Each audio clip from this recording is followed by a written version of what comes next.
The C stands for cock.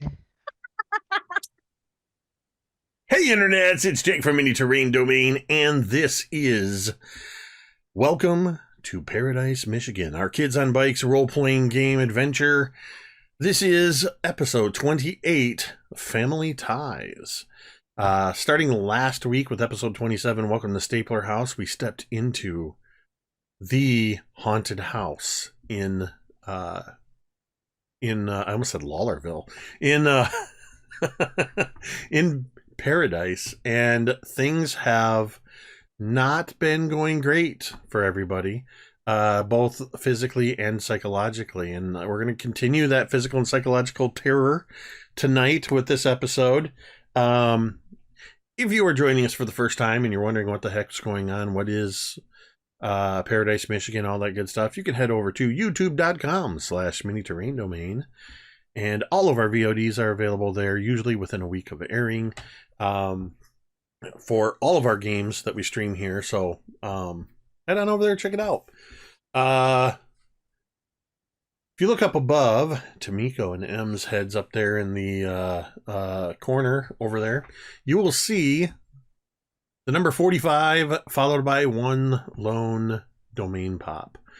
Domain pops are the domain dice that we use in this game. They are a way that you, the audience, can have a bit of an impact on the game through things like subscriptions, gift subs, cheering 500 bits, all that kind of stuff, or as Tamiko just seems to want to put an emphasis on that every week, gifting subs like that will increase your domain pops. We are definitely rolling into a I think Jeremy M and Ted will recognize the problem we're starting to roll into, is that we are getting a lot of domain pops.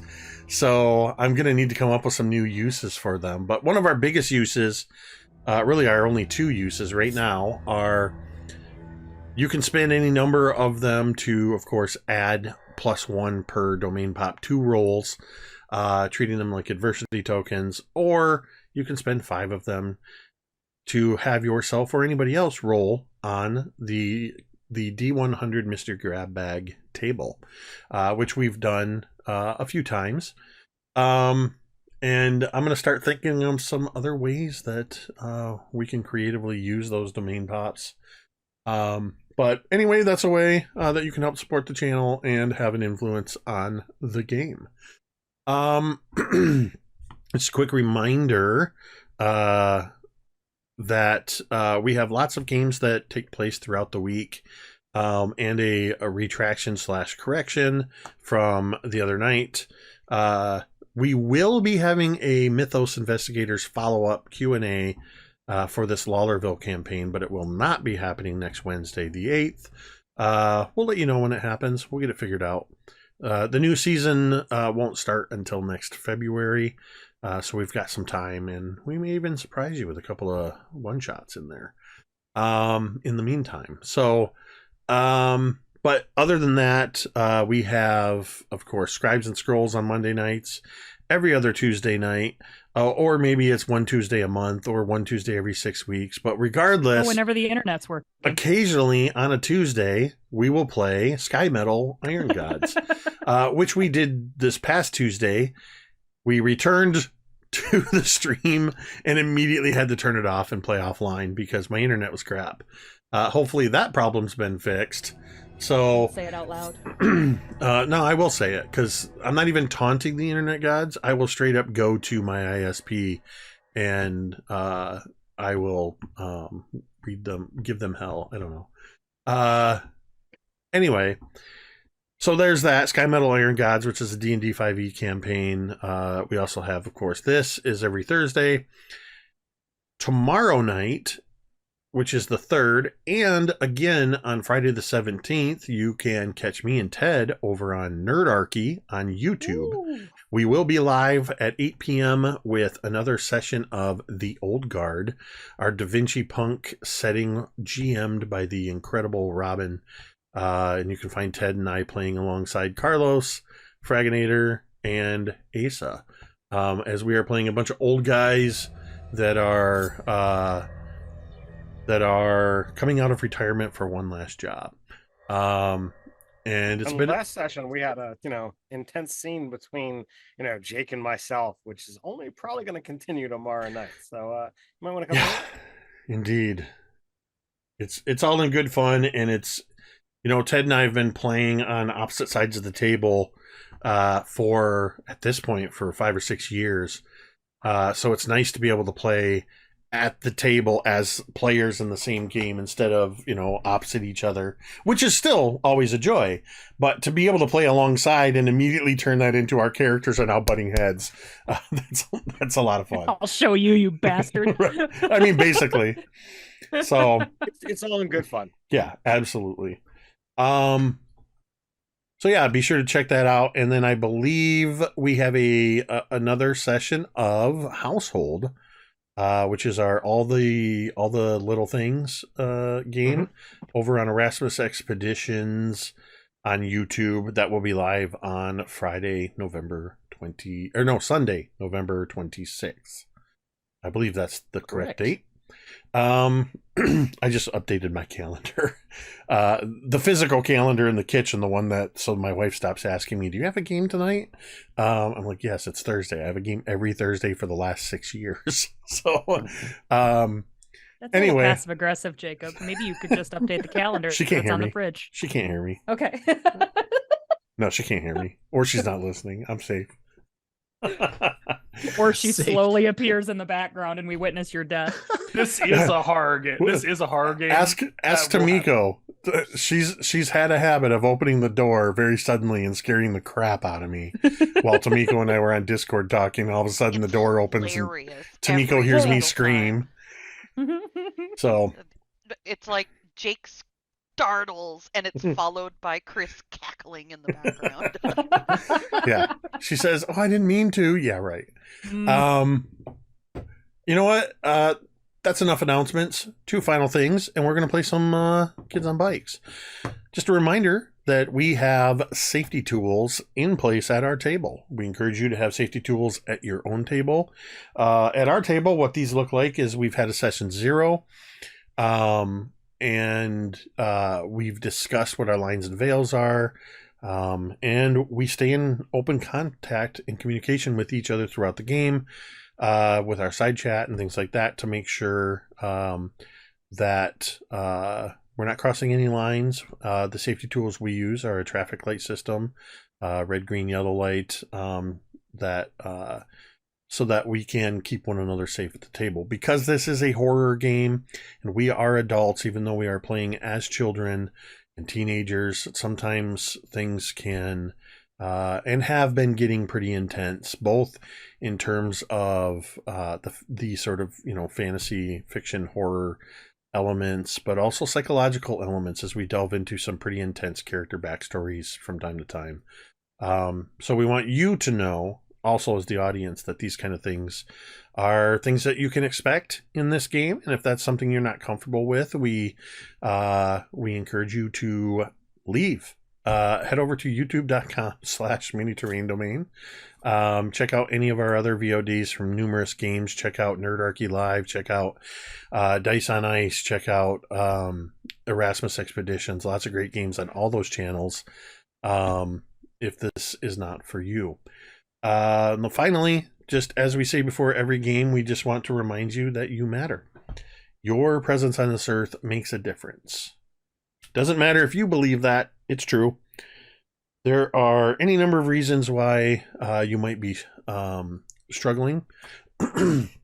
There's so many reasons that people can be struggling. I know myself from time to time. You just either get in a funk or you've got things you've been dealing with. That's okay.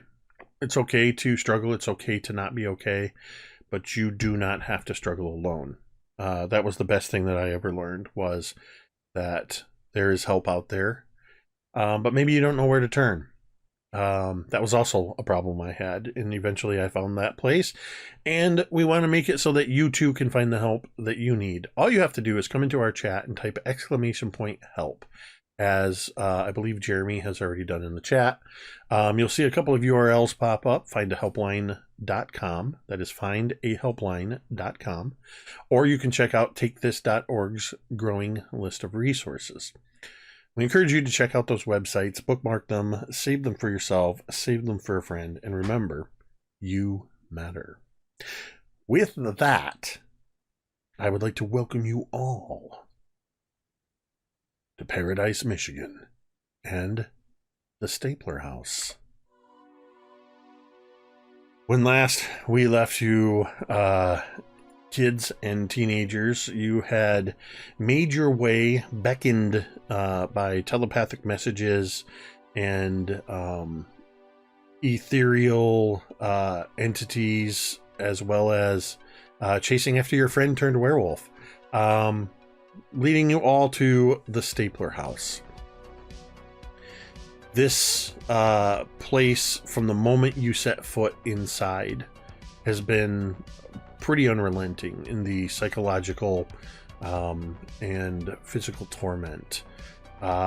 You were quickly reunited with Billy, who is back in his human form, with no knowledge or memory of how he got there, waking up suddenly in the bathroom on the other side of the house. Since entering the house, you have heard creepy sounds, seen strange visions. Laz was convinced that a brass fixture had begun to melt and was burning through his flesh to his bone. Jessica heard familiar voices, and some of them went to look in the dining room where they saw into the past, where Jessica's parents apparently made a deal to sell Jessica to the town. Not sure, but the deal was for $250,000, that all they had to do was bring her here in 16 years. Also, Jessica attempted to use her newfound abilities to get into a safe they discovered, where in the past they believe these contracts were kept, but the safe has some kind of protection around it. Jessica was blasted backwards into another room. Coop, delightful little Coop, found some delicious chocolate and peanut butter cookies and a cold glass of milk that turned into curdled milk and maggot-filled rotten cookies. Billy found a picture that was, or maybe it was Jessica. Somebody found the picture. Regardless, it was a picture of Billy at 5 years old with his mom and with his dad and his brother. And his mom was none other than Nancy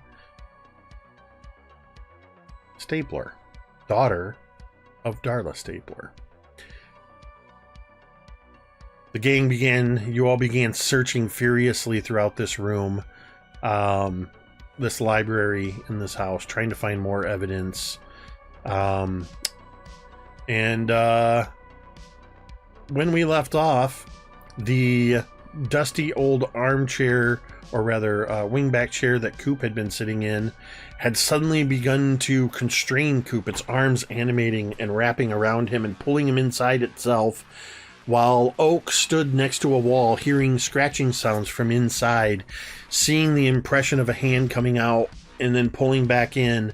Suddenly 2 hands pulled out and ripped open the paper, and that is where we are picking up. As you all in the room suddenly hear the commotion as Rosie is attempting to grasp at Coop, who's being pulled into this chair, and Oak suddenly lets out an involuntary cry as you see a pair of hands reach out of the wall and pull Oak into the hole in the wall. What do the rest of you do? I'm grabbing 2 handfuls of Coop's shirt and pulling as hard as I can. I want you to make a brawn check. Okay. I will. I'm helping by trying to grab onto Rosie. Yay! That's something. That's a thing. I got a 10. That was the DC. Yes! So with that being flat up, you you are pulling on Coop. And this isn't just that the arms of the chair have just like and wrapped around him. The arms, Not like Cherry from Pee Wee's Playhouse. It's much more sinister. Yeah, absolutely. It's much more like Cherry because as you're pulling, the arms of the chair are fighting against you. They're adjusting their grip and trying to hold on, and you're able to get one hand in there on one of these arms and sort of pry it away, where Coop, you practically climb up Rosie's arm, pulling yourself out when you get the freedom, and the two of you go falling backwards in a sprawl. The chair, all four, so this is one of those wingback chairs that so it's got like the dusty red cushions, but you can see the wooden legs and part of the wood on the front of these arms. All four of the legs are now skittering as it's moving across. This chair is moving across the floor. Jessica, Is it moving towards us or like away? it is moving toward, well, let's see, we've got it's going towards Laz now. It is skittering towards Jesus Laz. Christ. Yeah, what do the rest of you do? Away? You're gonna try to block it? Yeah. Yeah, absolutely. That's just a matter of you stepping in front of it. What are you gonna try to do?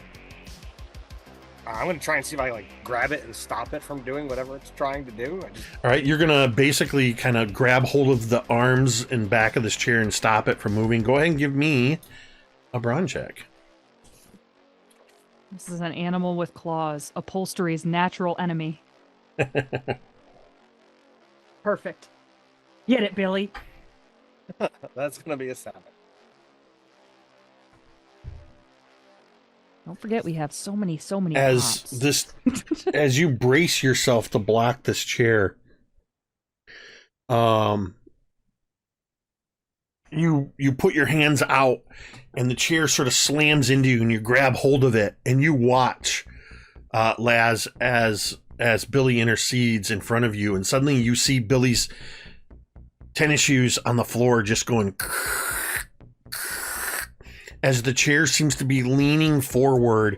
You hear the chair itself sort of as it creaks forward, and you see its own feet are sort of bracing in, pressing into the floorboards, and it's now taking slower steps, and its arms are trying to reach around Billy as it's going for you, Laz.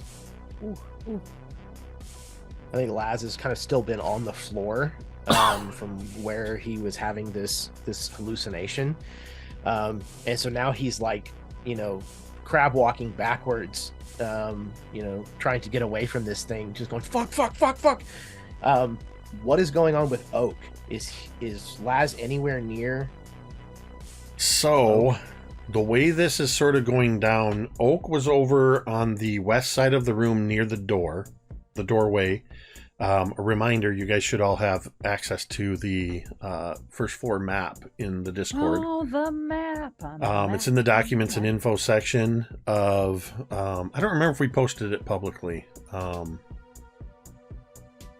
in the Discord. We did not. Would you like me? You could, yeah. Like That way, if oil. anybody in the audience wants to follow along. So, you're in the library, and this action is basically taking place from north to south, where Oak was over by that open doorway, and that's where Oak got pulled into the wall. So you, Laz, are now being library. backed up against that southern wall. You can either back yourself into that southern wall or try to direct yourself through that open door into the sitting room. There's enough leeway for you to sort of make that kind of an action. Okay, but Oak is far enough away. That Yeah, I can't make Oak's- it to him right now. 'cause I'm on the other side of the chair. Oak's a little ways away from you. Okay. Then, For yeah, I'm gonna reference, back- each one of these squares is 1 foot, not 5 feet. 1 foot. Okay. Yeah, I'm gonna back up into the sitting room and immediately start looking for something to try to arm myself with. A fireplace poker. You look to the or- right and you immediately see that sort of rectangular that's in the corner. That is a fireplace. And as we all know, next to the fireplace is a heavy set of the fireplace poker and the little shovel and all that stuff. So you absolutely can arm yourself with a fireplace poker. Yeah, he scrambles over to that, kind of like switches from, his hands and his feet, walking backwards, like over to his hands and knees, and crawls over and grabs that and kind of, gets to his feet, kind of turning around and steeling himself for rushing back in to help Billy. Jessica, what have you been doing while all of this chaos has been unfurling?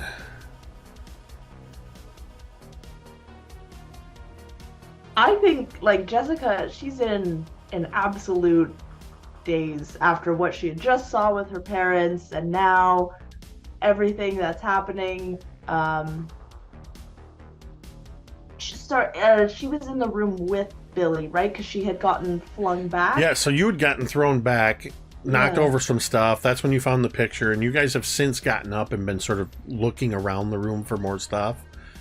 But I imagine, like you said, you were kind of in this daze. You were kind of half-heartedly searching as you're more preoccupied with what you witnessed. So what is in that state? What is your reaction then to what's happening around you? I think she's gonna freeze. This would be a point again where Anne would kind of take control and get in, and so again she's in a spot where she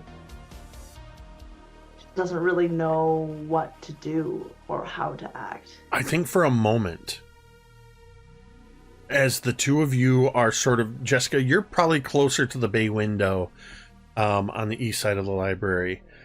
This action with this chair is running away from where Rosie and Coop have fallen on the floor, and Billy is pressing up against it, and Laz is just headed into the sitting room. On the other side of that is where Anne is, and the two of you are sort of on either side of this for a moment, looking at each other in that same mirror image look of as if you were looking into a mirror. And as you sort of freeze, there's this moment where Anne, the expression on her face changes as she suddenly realizes the same thing you realize. This is traditionally the time where Anne would take over, and Anne is going to attempt to Anne is going to make an attempt, as all that is outside of the wall visible of Oak is his feet. Anne is going to leap over, like just take a dive and try grabbing at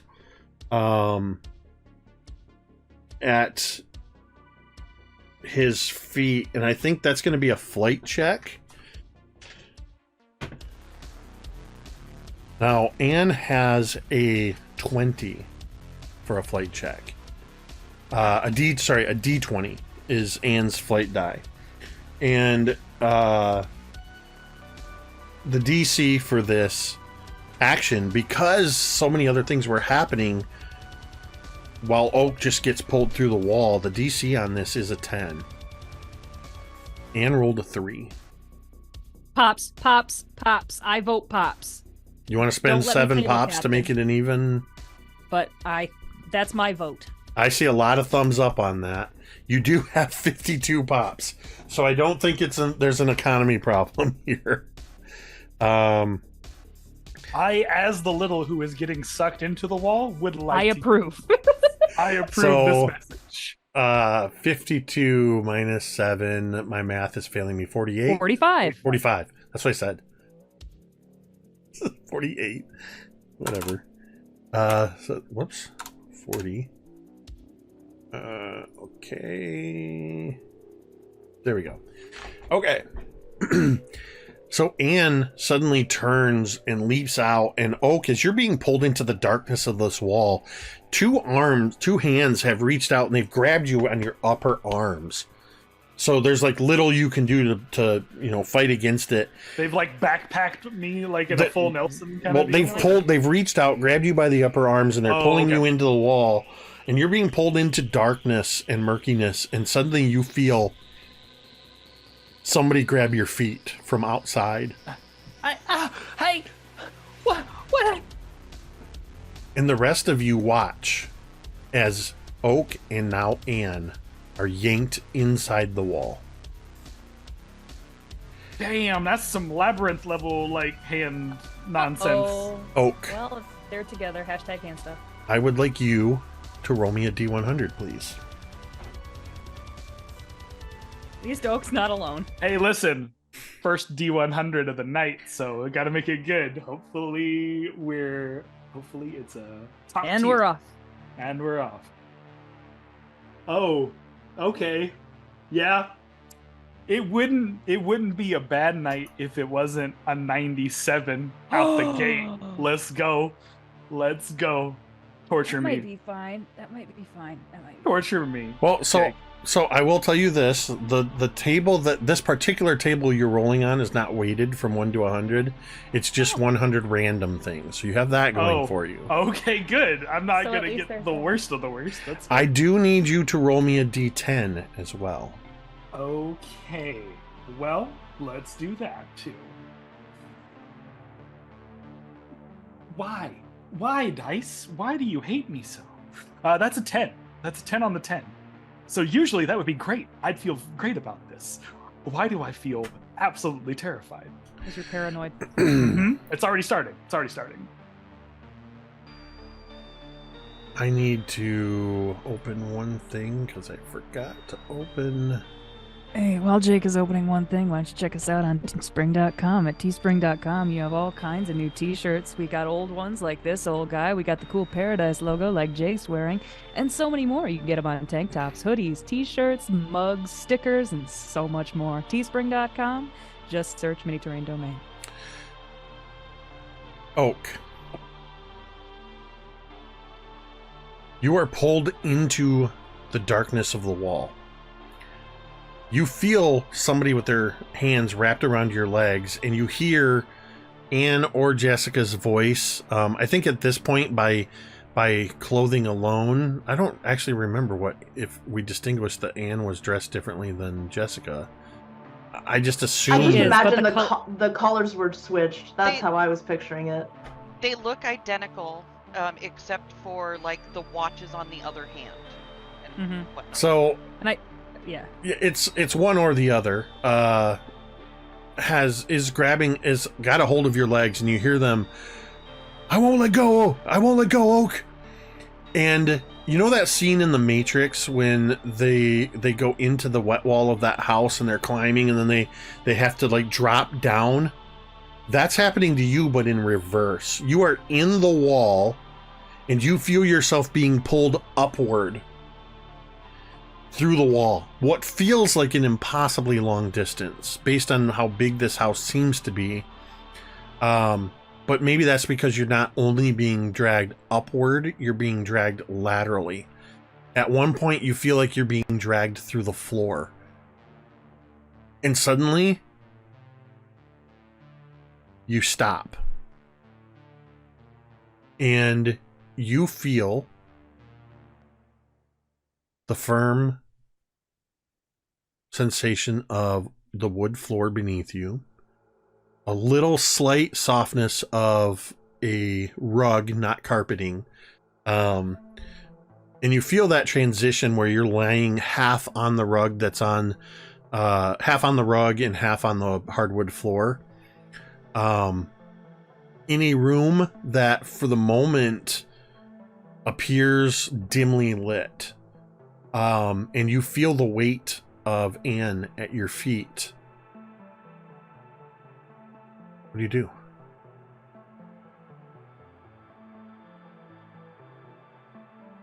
So that whole thing, that whole sequence, absolutely terrifying for Oak. So when they do arrive, when they do land, is it hard? Like, is it like a hard landing, or just we're now? You just flat? suddenly stop, and that sensation of being dragged through the walls and floor. There's no Okay. transition. You didn't get thrown through a wall or pulled through the floor boards or Okay. anything. You were being yanked around, and suddenly you're lying on the floor. Okay. I don't think I've I don't think I have determined the difference between Jessica and Anne yet in terms of like voice and stuff. It doesn't make any difference. So I don't know that that's not Jessica. So Oak, like, Stalk sits up. Jesse, are you okay? Oh, John. Hi. You see her looking. She's just, and she's starting to look up around the room. And you see that you're lying in the corner of a room that is not quite as big as the library that you came from. It's a little bit smaller. There are, on the far side of the room, there are 2 windows, and it looks like moonlight is coming through. Just in front of you and off to the right is a fireplace that is currently not lit. There are those like hurricane style lanterns, or what they look like hurricane style lanterns, but they're actually lamps, electric lamps that have they're those kind that your parents or your grandparents may have had. These, they have sort of like floral decorations painted on the glass. They've got brass fixtures and the little, like, looks like a key to turn them on. Those are on either side on a nightstand. There's a 4-poster bed in between the 2 windows, taking up a big part of this room. On the other side of the fireplace, in that corner near the window, and next to one of these nightstands, is a rocking chair. The windows have curtains. They have heavy drapes that are hanging down from the ceiling to the floor, but they're opened enough that you can see the sheer curtains with the moonlight coming through. The curtains are going, and the rocking chair is going.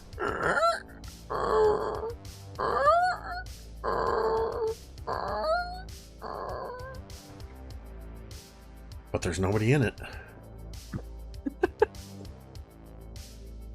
Damn it. Classic haunted house. I just saw your comment, Jeremy. That bitch gonna rock by itself. You watch. You watch. To be fair, it's no one we can see. It could have somebody in it. Oak, Fair enough. what are you doing? Well, I'm currently sitting up in a haunted ass room with my friend, who has now told me to be quiet. So I will be quiet, and I think. Oh God, is the quick question just for reference so my brain can think of it? Is the rocking chair facing us? Sort of. Or facing away? It's about a 45-degree angle, but it So- is mostly facing towards you. Okay. No one's in it, right? Okay. Correct. Okay. I look to Anne. Where the hell are we? It looks like we're upstairs. Okay. Looks like a bedroom. What's that, though? Oh, why? Just why? I've been asking that question since we got in this place. Yeah. Okay.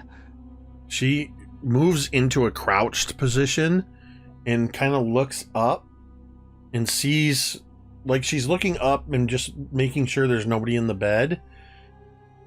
And then she stands up and she reaches down and holds a hand out to you to help you up. Yep. Oak will take it. And he'll stand up in the room. And I'm going to look for a door, a way to get out.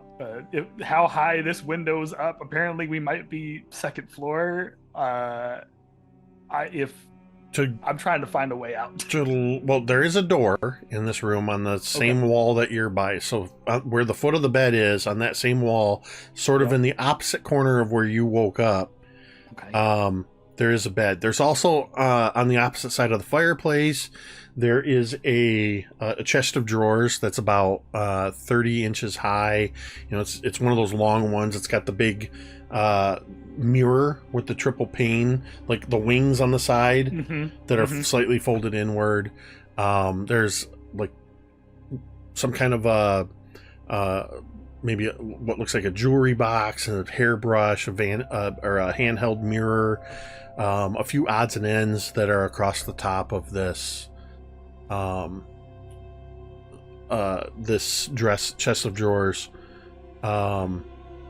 Looking for a way out via the window, at least the closest window to you, you would have to go past the self-rocking chair.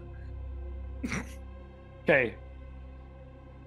Guess what? We're gonna be dumb tonight, just because I can be. And I'm a kid. I don't know better. I'm gonna check. First of all, I'm gonna check the door. Is the door open? The door is door's closest to me. closed. The door is closed.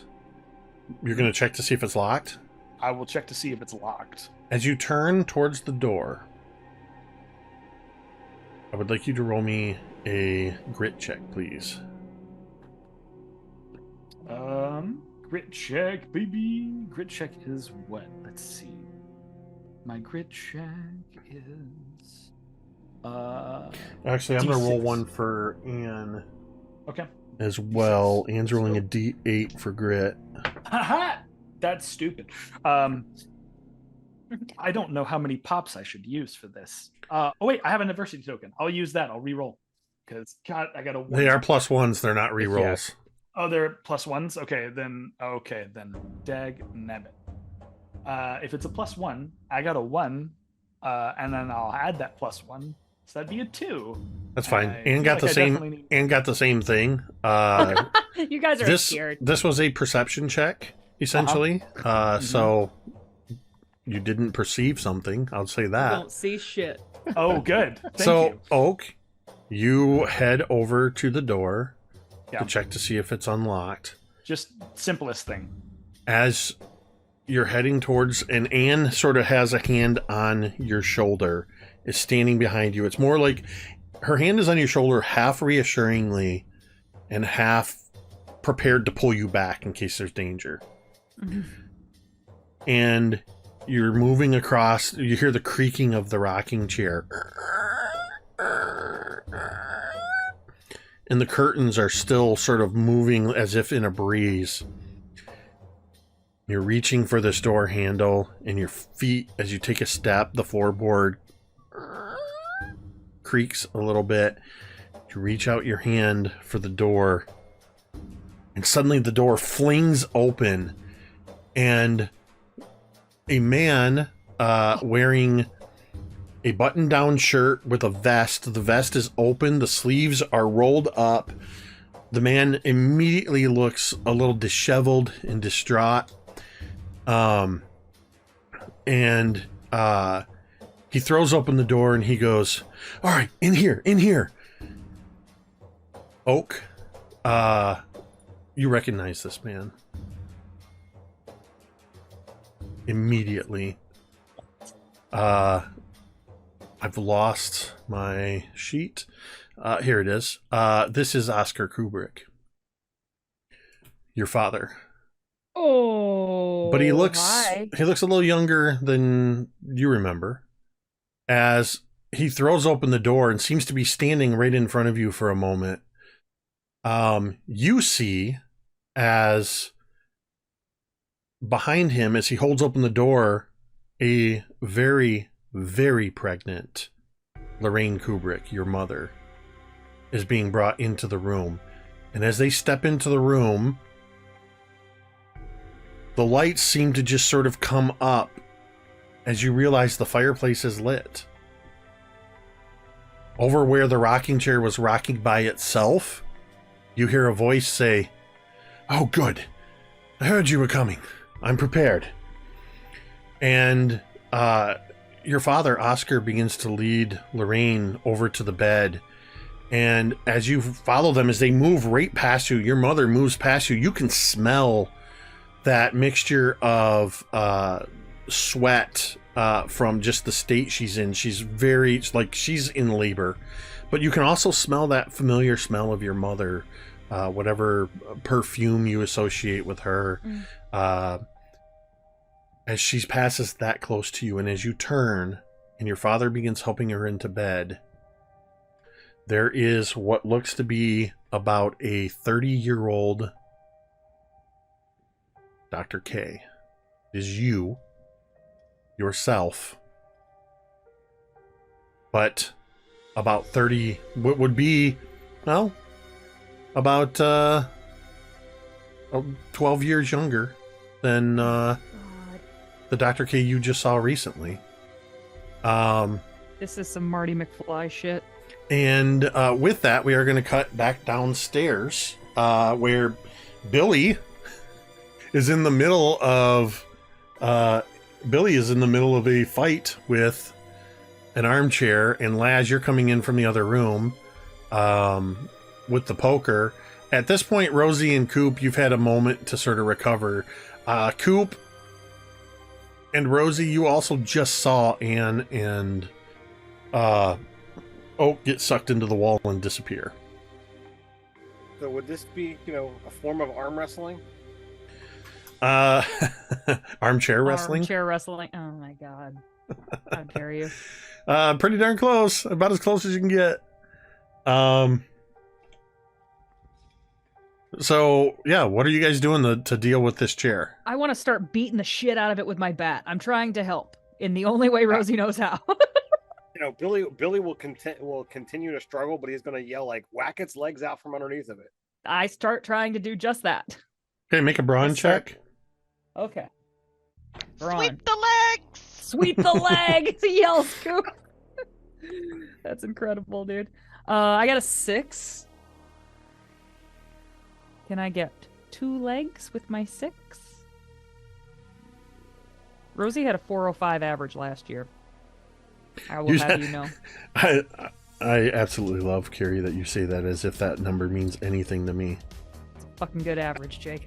Hold on a second. Oh, that's never mind. I was looking for a D4. I forgot this set of dice uses these arch D4s. They're not pyramids. Ooh. Oh.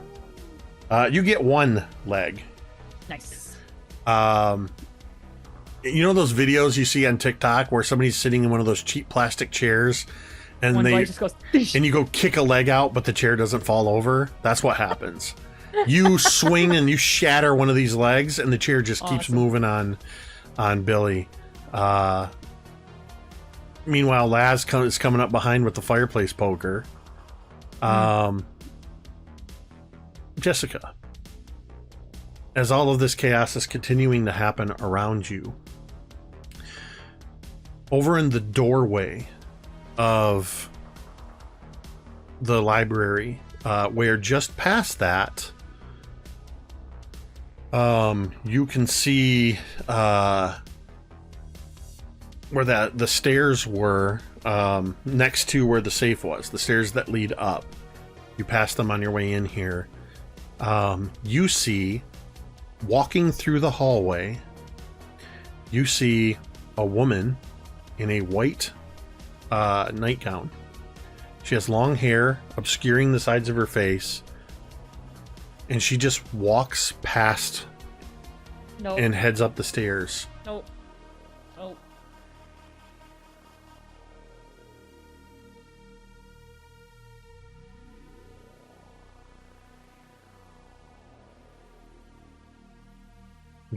What do you do, if anything, with that? Jessica makes a mental note of it, but there's so much chaos going on here. I don't know that she would do anything, but I think that that's enough to snap her out of whatever fugue state she was in, seeing this and seeing just Rosie and everything, and she's gonna try and help Rosie attack this chair. Yes. Get it. What are you using to attempt to attack the chair? Is there like You mentioned there was a fireplace. There must be like a the fireplace poker is or in the something. sitting room. There's not a fireplace in this room. Oh, okay. She would run to the sitting room if she doesn't see anything immediately here, because that might have like those pokers and like the brush and all That's those like, little. I mean, as you're thinking that and looking, that's when you see Laz come in from that room holding a fireplace poker. There's Perfect. tongs. There's Perfect. also Shovel, tongs. the shovel thing. Or the shovel thing. Oh or the yeah. bellows. Or look around for a big ass candlestick, because you're in a Clue mansion. Why the fuck I mean, That's I'll tell you, true. here in the library, yeah, there would be Or on a the globe. shelves and things, there would be, Globe. I'll say that on the We shelves. are the world, bitch. A paperweight, a letter opener. I was gonna say exactly. There's a letter opener that looks like it's about the size of a dagger, but it looks decorative. Like it's designed to look like Excalibur, and it's just laying across the top. There is a bust of Reginald Hawthorne stapler that is made of solid bronze. It's one of those busts. It's not like life size. It's like a third of the size, so it's like about this big, but probably weighs about 5 to 10 pounds. And there's, for some reason, there is just one large, heavy brass candlestick. It looks just like the candlestick you would see pictured on the card in the Clue game. Yep, that's what she's going for. She's gonna All right. eat it. Laz, what are you doing? You've come in with your He comes in hot, and he's gonna take the little hook on the end of it. He's gonna try to like hook that into like the chair and try to drag that down. Hell yeah. To tear into this chair. So what I would like is Rosie, Jessica, Yes. Billy, and Laz to each roll a fight check. Okay. Can do. Got a 6. 6. Yeah. I rolled a 1. Okay. So You got noise gated, Ted. 8. 8. So that's 6. 8 is 15 plus 1 is 16. Nope. 6 and 8 is 14 plus 1 is 15. Jessica? The math scrambled his brain. Fuck. Jessica, did you roll a fight check as well?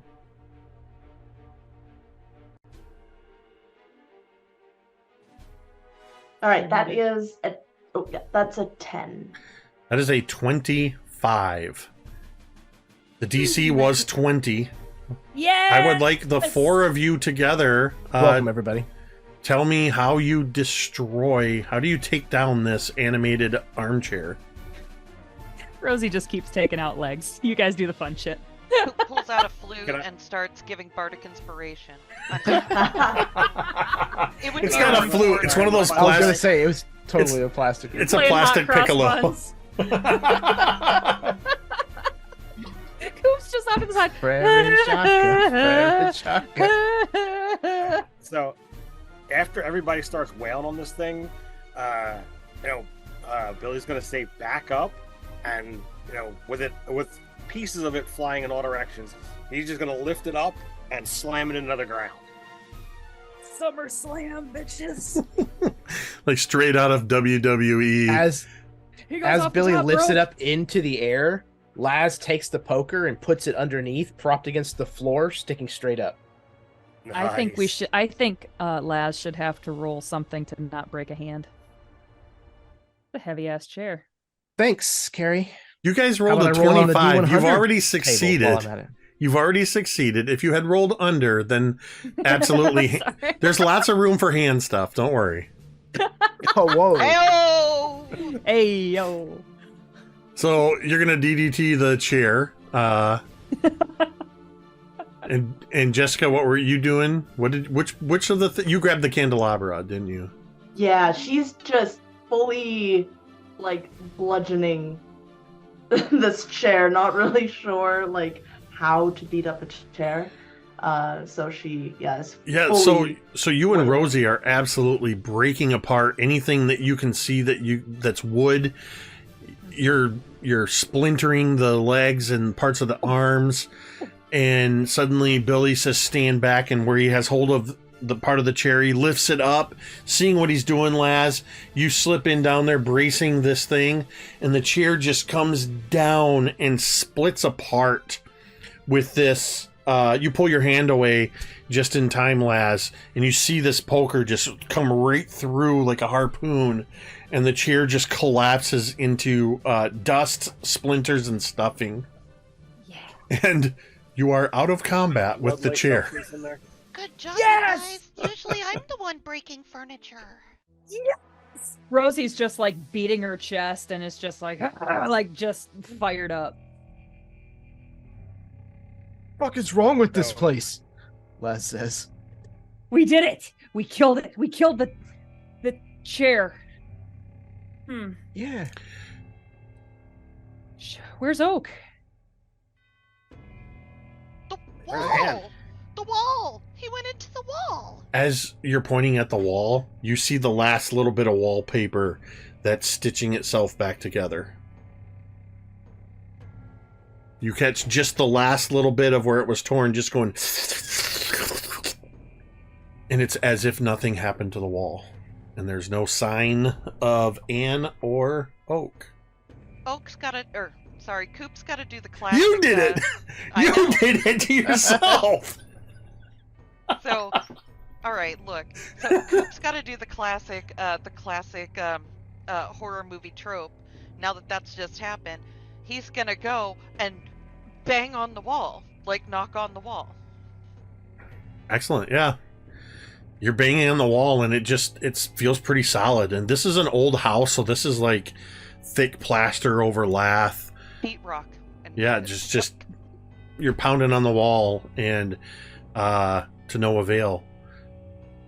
As you're pounding on the wall, we see your fist hitting the wall, and as you hit it a third time, we push through the wall, and we're upstairs in the room where Oak, you watch as your father helps your mother into bed, and a version of yourself, the version that got left behind but is younger than the one you've already met, is setting up on the foot of the bed. He's laying out some things, and you see from in the hallway a woman comes in, and she's wearing sort of a light, almost pink dress, but it's very utilitarian. There's an apron across it, and she brings with her a large wash basin with obviously hot water that she places on the chest of drawers, and and then she has towels as well. And your father is just sitting there comforting her, and she's very much breathing heavily, and as he's sort of there near the head of the bed, and he's got a hand, he grabs one of the washcloths, and he's like patting at her forehead. She's sort of grasping at his hand, his other free hand, and holding tight. Do you say or do anything as this is happening? Yeah, I think that throws Oak. Like, for a moment. And here's the thing. I also don't know if I'm the only one that's experiencing this, but I'm seeing this, so I stop at the front of the door. And you see me kind of walk back into the room near the, like, probably closer toward the rocking chair, inadvertently, but just trying to figure out what's happening.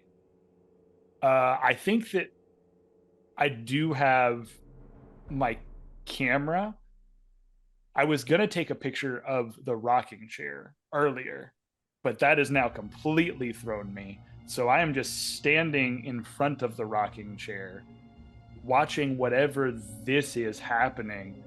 And then I look at myself and this whole situation, and I'm like, what's going on? Do you see what I'm seeing? Jessica is looking at you, or sorry, Anne is looking at you going, what are you doing? Get over here. Get. Like, she stayed over by the door, and she's like, you can't believe you're as close to everything as you are. It's my dad. My dad's here. And isn't that you? You can see? I'm not blind. Oh, okay. I think so. I don't know what's going on. That's your parents? Yeah. She kind of glances out into the hallway and quickly pulls back as the maid comes in again, and she's bringing more towels with her. And she actually has wheeled in a white wicker bassinet that sits up on a stand with wheels, and kind of brings it over to the left side of the bed as she's preparing. And Anne kind of looks back at you and just kind of makes a motion like taking pictures. Oh, okay. Maybe. He'll take a step back. Feet to the rocking chair. Is the rocking chair still moving? Do I feel Nope. it moving against? Okay. No, the rocking chair is completely still, as are the curtains. Okay. I take a step back. And I don't want to witness this. Like, the kid part of Oak doesn't want to witness what is happening right now. There's also like this weird voyeurism nonsense that's going on in his brain that's like, I should not be here right now. Oak would pass out immediately. Yeah, 100%. But he definitely will take the camera and he will click the picture of the Polaroid, and he'll... As you click the Polaroid and the flash goes off, through the windows, there's a tremendously bright flash, and we hear... And you immediately hear heavy rain pelting the windows on the other side as a thunderstorm has cropped up outside. In fact, I would like you to make a grit check real quick. Yeah, awesome. Okay, yeah. Grit check. Let's do it, man. I hate my grit. I'm gonna add like, just for safety, I'm gonna add like 4 pops. Just Yay! Yeah, let's make that 2 a 6, please. Okay. That's enough to prevent you from dropping your Polaroid camera in fear. Good. Which on the hardwood floor would probably break your camera. This is when your parents are defrosting the freezer and they say, "Eat up all the popsicles, kids. We gotta defrost the freezer." So you just burned domain pops, 4 of them, you said? 4 of them, please. Yeah, just to make sure. Whoops, I hit the wrong button. Hold on.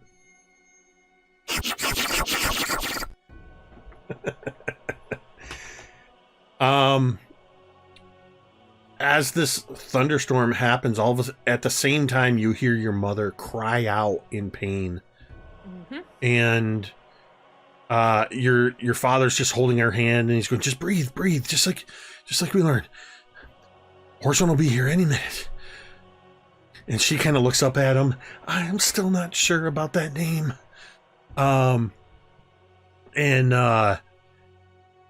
As this chaos is happening, the maid is trying to get in there and help as well. Dr. K shifts around, and as he does so, he turns to his side and he looks right at you, Oak, and he goes, "You shouldn't be here." Oh. Fourth wall. Fourth wall. Wasn't trying to. Trust me. If I had any choice, I wouldn't be here. Your mother screams out again, and you hear the maid say, "The baby's crowning."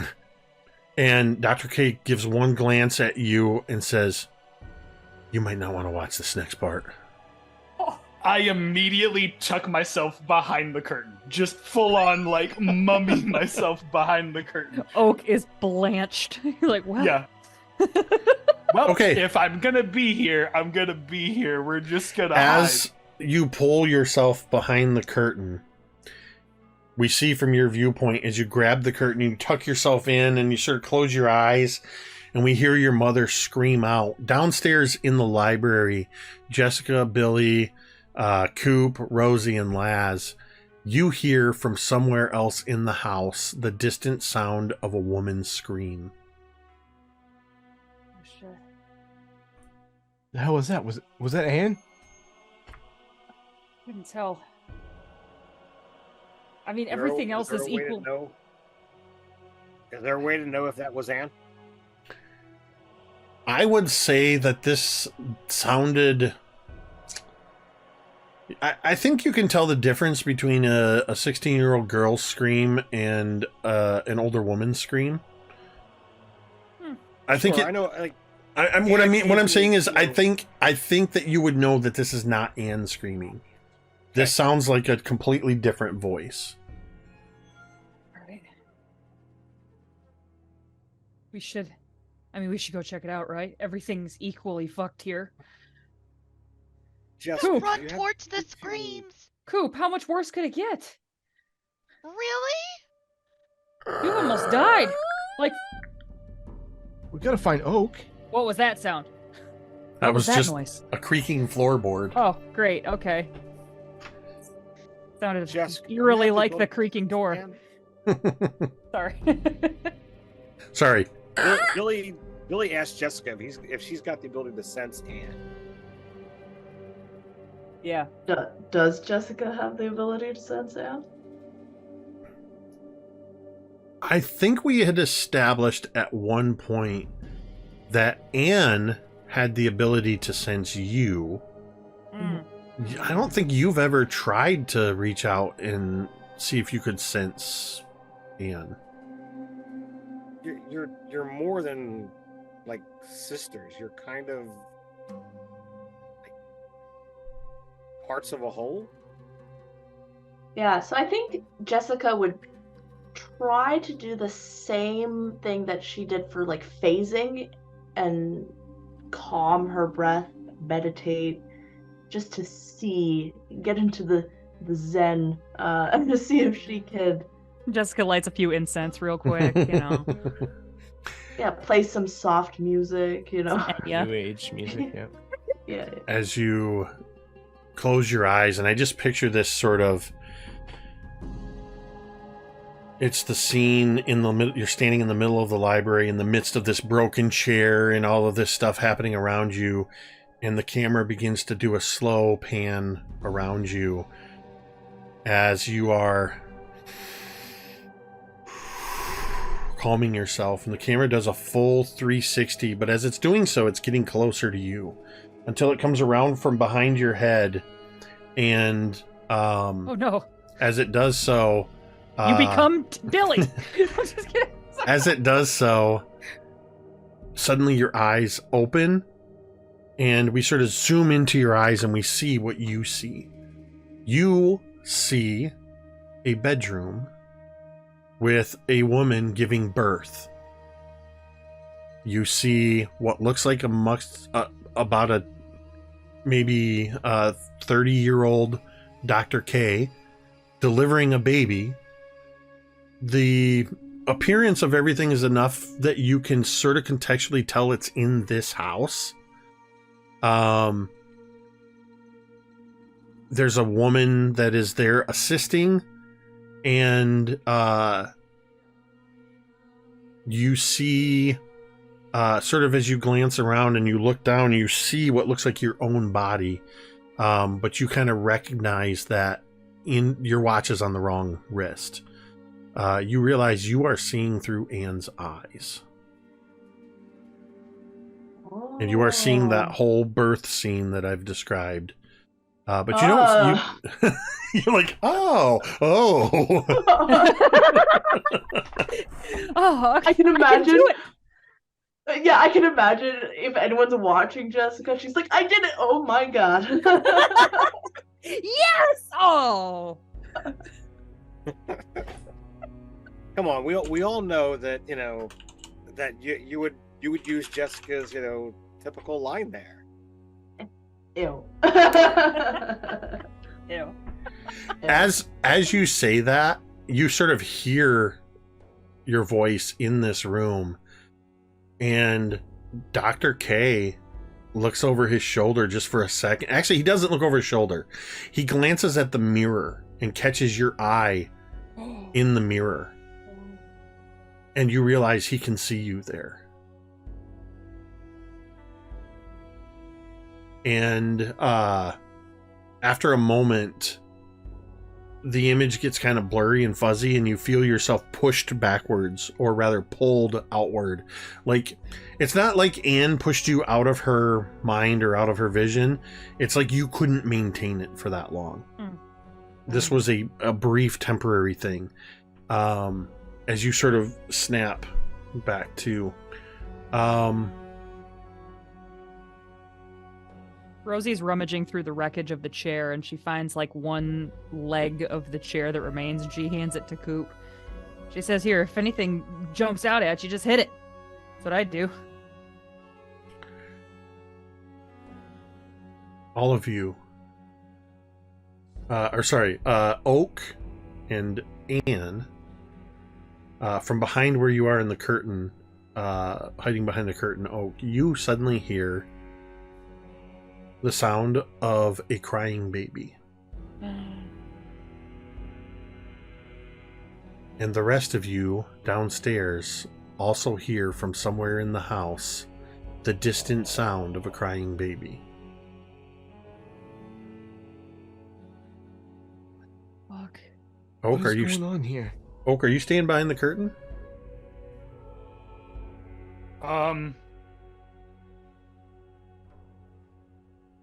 Feel like I shouldn't be here. This is... Nope. This isn't happening. I can't have been here for this. Does not make sense. Doesn't make any sense. Why? Oak, you hear a voice. A new voice. From behind the curtain, you hear a man's voice say, "Well, that's certainly a strapping young lad you have there."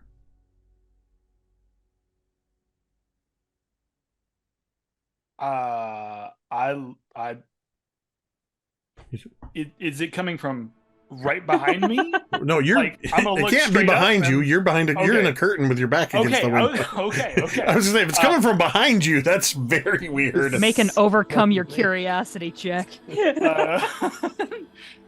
So yeah, I hear that extra bass, and I kind of peek my head out of the curtain now, and You see, I'm trying to remember. Yeah. Were you one of the ones that was looking into the dining room? yeah. You recognize this man immediately. This is Reginald Hawthorne Stapler. Ah! As he says, "Indeed, very healthy looking. Though, I wouldn't expect anything else. Would you, Dr. K?" Of course not, Mr. Stapler. There is the matter of... And you see, as he's holding the baby up, he just kind of pulls the blanket aside, and for a moment we see the baby's legs. And he says, "Oh, no matter. We will see to it that the the best accommodations will be taken care of. You, of course, realize, and you see now he's turning to Oscar and Lorraine. He actually steps forward, and he doesn't ask, he just holds his hands out to Dr. K, who, by this point, the cord's cut, this is cinema, so we don't have to go into all the gory details of the... Mm-hmm. We'll go into gory details elsewhere, but here... There's something sacred about birth. The baby is wrapped, and you see Reginald Hawthorne just reaches forward, and Dr. K, without question, hands the baby to him. And he just kind of looks down, and then he looks at your mother and father, who are sitting on the bed, and Lorraine just looks up at him, and glancing from him to the baby, him to the baby, him to the baby. And he's just looking at the baby, and he says, "Well, as we agreed, everything will, of course, be taken care of. Your child will want for nothing." And then he leans forward and he hands baby Oak to Lorraine, and then looks at Oscar and says, "You have 12 years with your child. And then you will bring him here, and he will stay with Cassian and Audrey."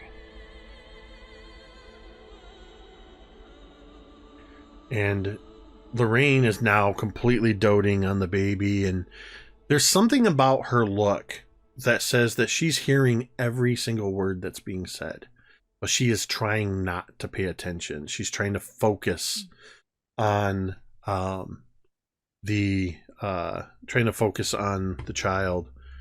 But Oscar he stands up kind of quickly, and for just a moment he has the look of like he's gonna suddenly stand up to Reginald Hawthorne Stapler, like he's gonna, "Now you listen here," but he doesn't. He stands up and he kind of raises his hands for a moment, and he goes, and he holds his hand out to shake, and Reginald Hawthorne takes his hand and shakes it, and he says, "You have a few more minutes up here, and I will see you down the hall in my study where you will sign the papers." And then he looks at your mother and he says, "Congratulations. You are very fortunate. Dr. K is the one who delivered your child today." And then he looks at Dr. K and he says, "You really were a cute baby." And then turns on his heel and walks out of the room. I would like any one of you, somebody volunteer to roll me a D100. No. I'll do I it. will. Okay, I was gonna say, otherwise I'm rolling a D6. Kill me, Ted. Kill me, Ted. Kill it. Kill it. Kill it. We're good. Do it. 39. That's better. Okay. Those of you downstairs, you continue to hear the distant and growing quieter sound of a crying baby. There's like I a think, kid up like, there. Once we heard the baby cry, I think it was gonna, like, Billy was probably gonna be trying to urge people, like, we should head up there. I don't know whether the time up there is lapsing differently than down here, but yeah. Rosie would be wanting to go upstairs. I mean, because she's kind of, again, she's really trying hard not to believe in the supernatural shit, and she thinks there might be an actual baby up there that's, like, in trouble. Glancing over there, Jessica, towards the stairs in the hallway, you see... You know how when you look towards a doorway or something, and you just see just a fragment of, as the person has just moved out of view, you see just a fragment of a foot, an elbow, and that white nightgown rounding the stairs, heading upstairs. Billy, think back hard to your childhood when you were little. What stuffed animal or doll or whatever, what was it that was your favorite toy, your source of comfort?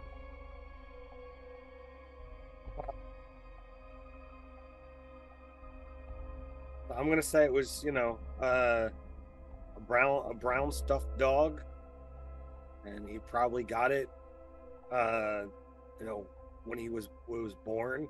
He's always had it. It's for as long as he can remember. It was, beat up because it got carried everywhere, and older brother, probably, teased him with it, and made him feel, crappy for holding on to it for as long as he did.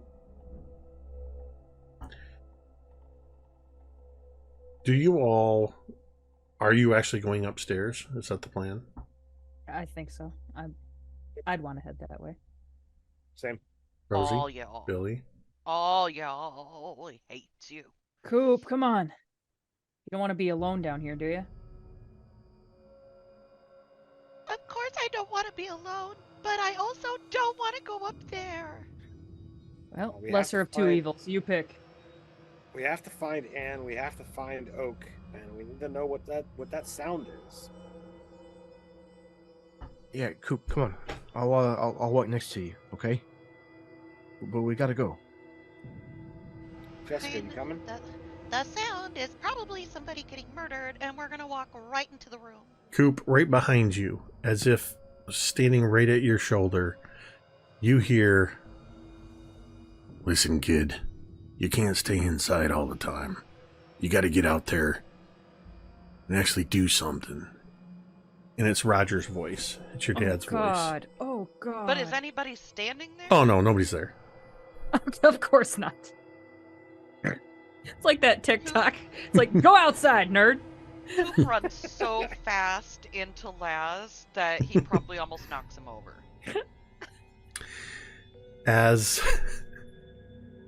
As you, well, actually, let me ask Jessica, are you also going to follow everybody as they're heading upstairs to the very stairs where you saw this mysterious woman climbing?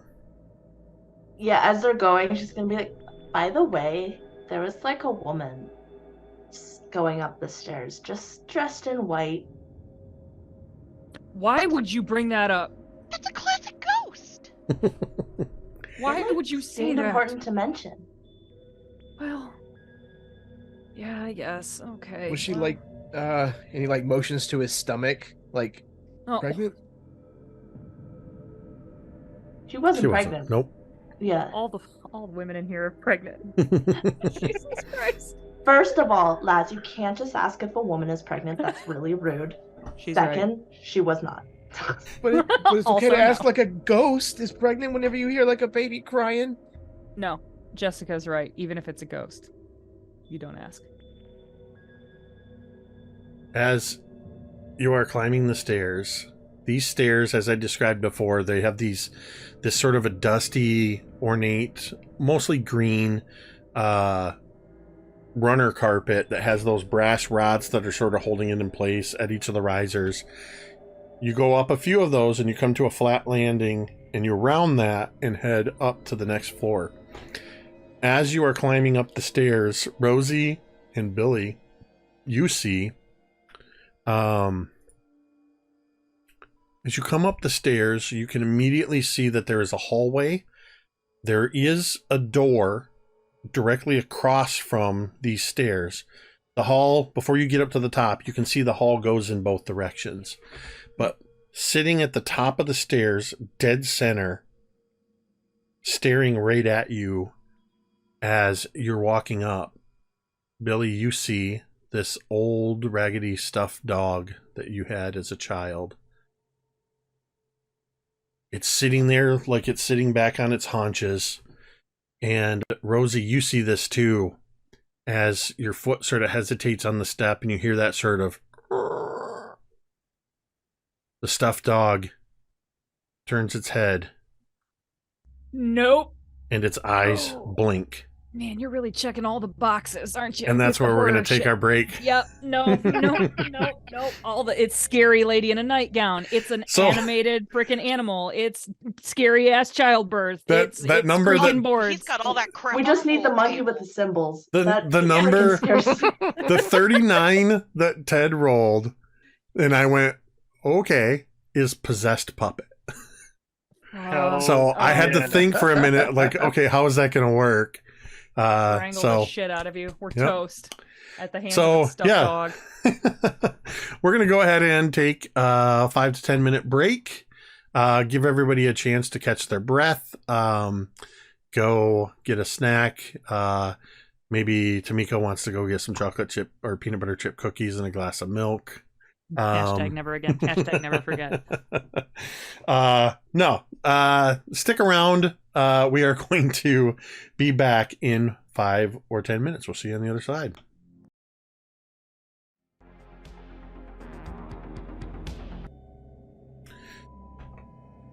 There it is. At the top of the stairs. Your childhood stuffed dog. It has just cocked its head and blinked its eyes at you. And Rosie and Billy, you both see it. So Billy literally like freezes, mid-step. So he's in motion. So his one leg is lifted up, and he's just staring. Like, chocolate? Did that thing just move? Yeah. It's dark. It's just dark in here, right? As you Like that's say, Talking Playing about tricks. chocolate? as you say its name, the little stuffed tail goes. Oh God. It's moving, right? It's moving. We're What both are you seeing it. looking at? Don't Coop, stay right there. Sounded like chocolate of some kind. Don't say Billy, what the chocolate. hell? So he's gonna reach forward and try to pick it up. Yeah. Billy moves a little, kind of brushes past you, Rosie, and is holding his hands out. He reaches out to pick up the stuffed dog, and as he does so, the stuffed dog suddenly leaps at you, Rosie, and as shit. it jumps at you Move! and 405 pushes, average! it pushes past you, Billy. You feel the strength as you are thrown to the floor, as this is no longer a stuffed dog. This is a full-grown dog man. Jesus. And it is God. leaping Well, at you. We are going to make a fight versus brawn check, Rosie. You are great. going to roll brawn. I am going to roll Oh, good. fight. Wheel. I have to find my numbers real quick. Where did that go? Somewhere I have some numbers that I gave Billy. Always looking for numbers. If you don't have them written down, you can always look at our Discord messages. Yeah.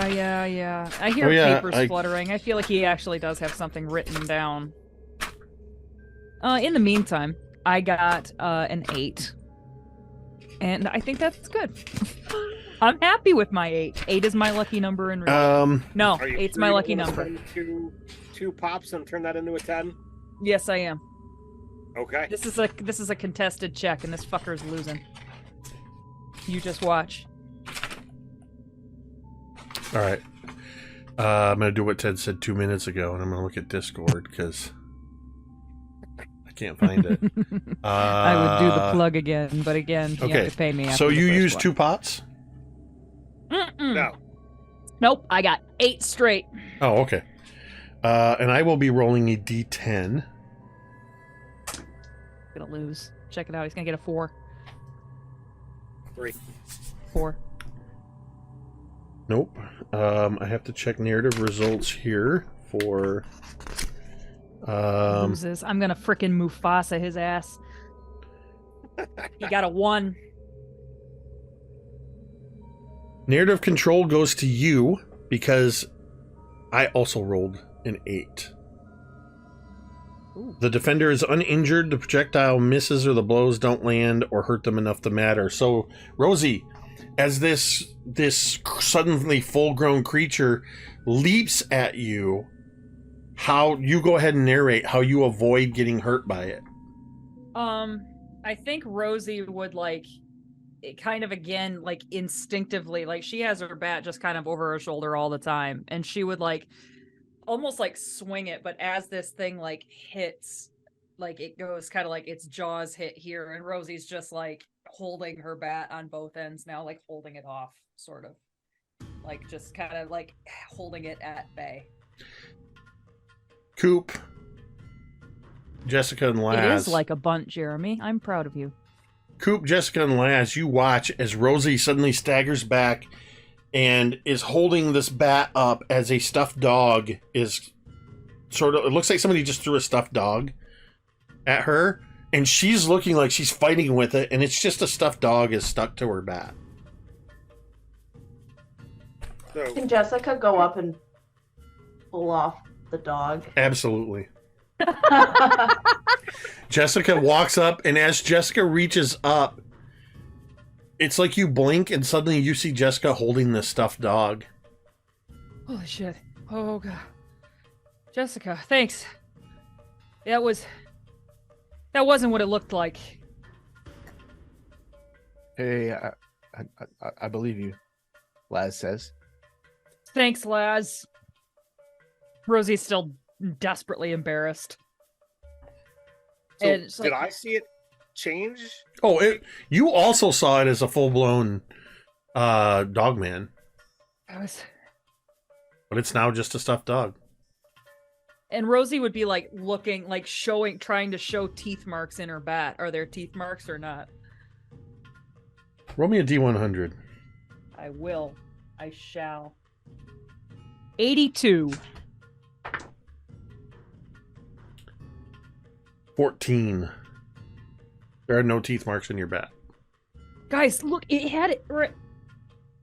No, I mean, I felt it too. Whenever I saw my thing, it was I could see my bones and stuff. So I believe you, but I think it's just something with this house is just fucking with our heads, you know.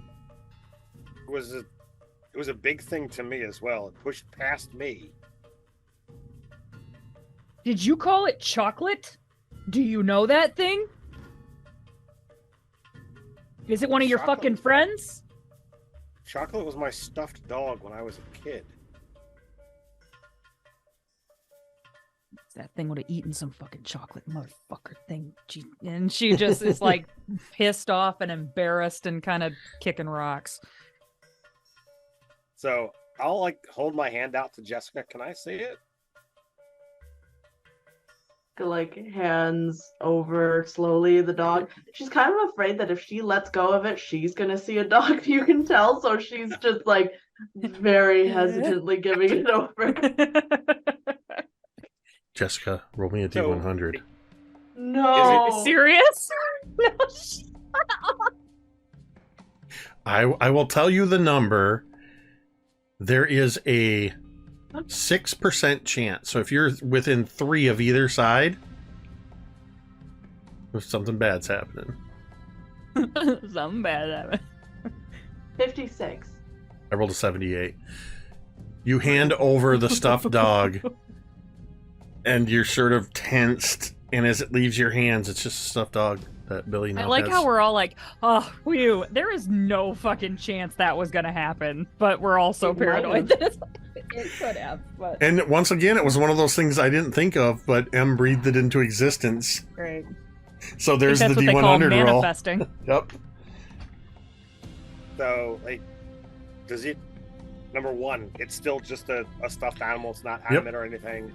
Not And only this is it a I'm stuffed all the- animal, as soon as you touch it, you feel that, without a doubt, this is chocolate. This is your childhood stuffed animal. So you can see the one ear that's a little bit more worn. The stains from all kinds of mishaps of toddlerhood and what have you. And he just he kind of stares at it like, the hell. Billy, what the fuck, man? There's pictures of you downstairs. Your childhood favorite doll is here. What the fuck is going on? I second that. What the fuck is going on, Billy? Live here? Did you guys saw the picture, right? Did he show everybody the two sides of the picture? I think you did. The lenticular picture that showed the whole thing, the 5 generations, and where they were the dogmen, and so Darla never said anything when we met her. Well, I mean, that would be a little bit weird, don't you think? Hi, I'm Darla. I'm here with the welcome wagon. I live in Paradise. Also, I'm a wolf man. Seems like a weird intro. Well, I don't think she'd be saying it that way. Be she's supposedly family. I don't know what. Is that my grandmother? Aunt? I don't know. Anyway, I'm glad you found your dolly. I think there's a baby up here somewhere. We should probably make sure it doesn't croak. We gotta find Oak and Ann. Oak and Ann. Get out of here. oh, roll me a D10.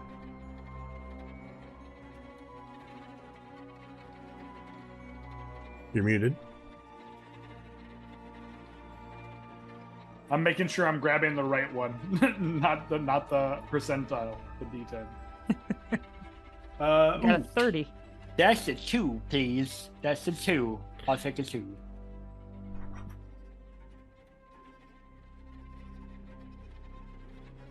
Okay. What are you doing while Ian,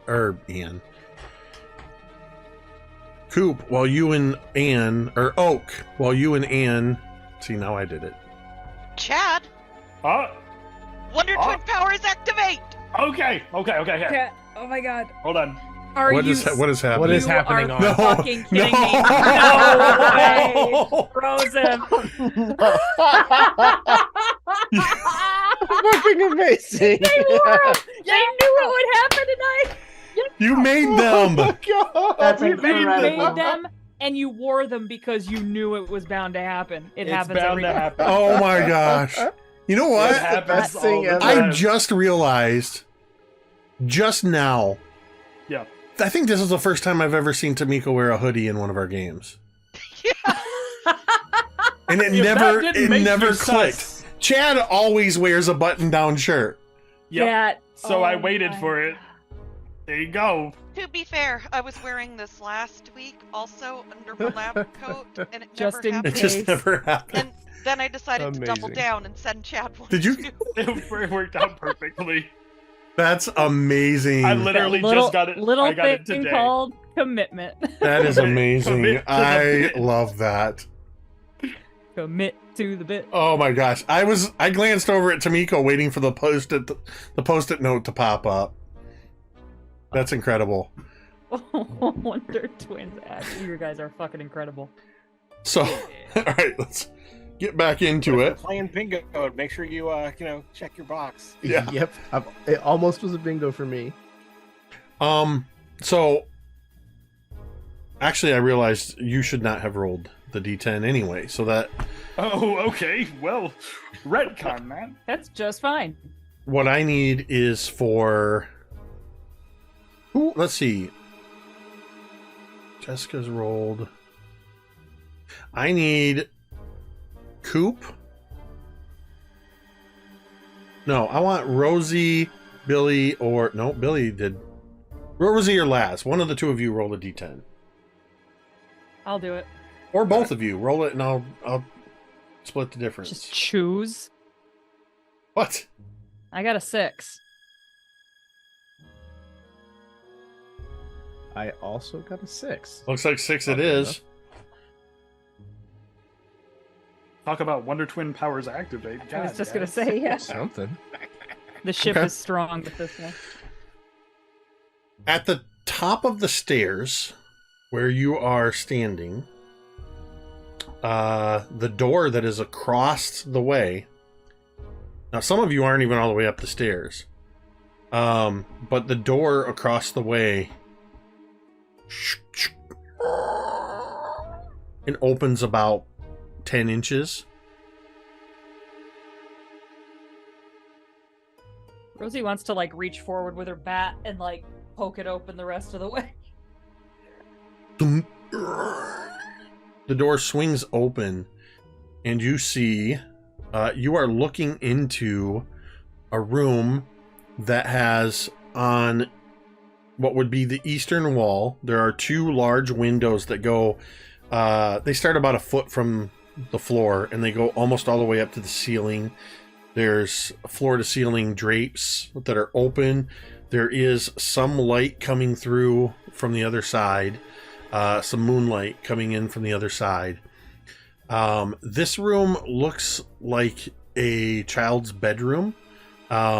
There's a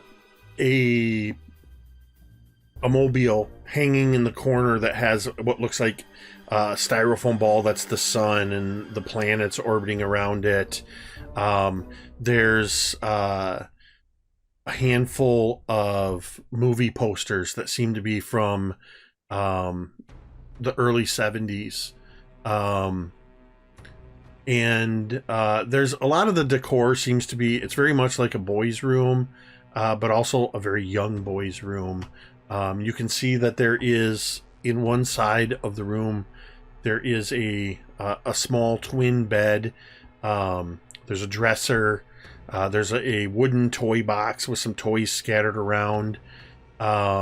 Sitting harmlessly next to the toy box, not moving, there is one of those little monkeys with the symbols just sitting there. Oh, no, God, check. But as you kind of glance around, the thing that really stands out to you is in the very middle of the room on one of those, I always called them racetrack rugs, but the sort of oval rug that has the thick sort of weaving, and there's the transitions from light to dark. In the very middle of this rug, in the very middle of this room, with his back to you, is a small boy of about 4 or 5 years old, sitting on the floor, playing with something that you can't see. Rosie checks it out. She thinks that this is maybe they misheard and maybe this is the baby. He's just kind of like walking up quietly behind him. Like, So you see Rosie open this door, Billy, Laz, and Jess, and then Rosie starts to walk in. Coop, because you're there too. I would say you, Laz, and Jess probably can see past Rosie because you haven't fully come up the stairs yet, so you have a little bit lower vantage point. Billy, you don't see what Rosie sees because she's blocking the view. The others of you catch glimpses into this room as Rosie's slowly creeping forward, that there's about a 4 or 5 year old boy sitting in the middle of the room with his back to you all. Do any of you do anything as Rosie begins moving forward? I think Laz is like gonna call after her a couple of times, like, "Hey, Rosie, no, don't go!" Oh shit! And he's gonna like run up the stairs the rest of the way to like try to follow her into the room, expecting the door to like you're gonna slam scare her closed behind worse. them. This was gonna be Probably. perfectly fine and innocuous, but Mhm. this is Until you find out the baby's playing with a head. okay. It's not. You're silly. You just this big old silly goose.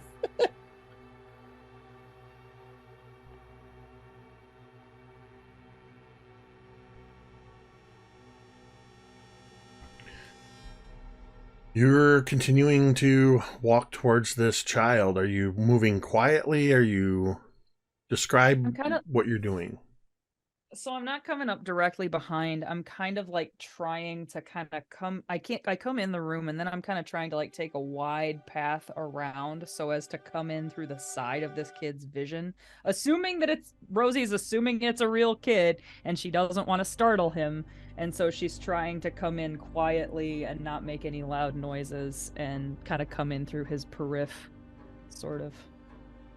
There's no question that this is a real kid, at least from Obviously. what your eyes are saying. You see the subtle movements, you see the not so subtle movements of a child left alone in a room to play by themselves.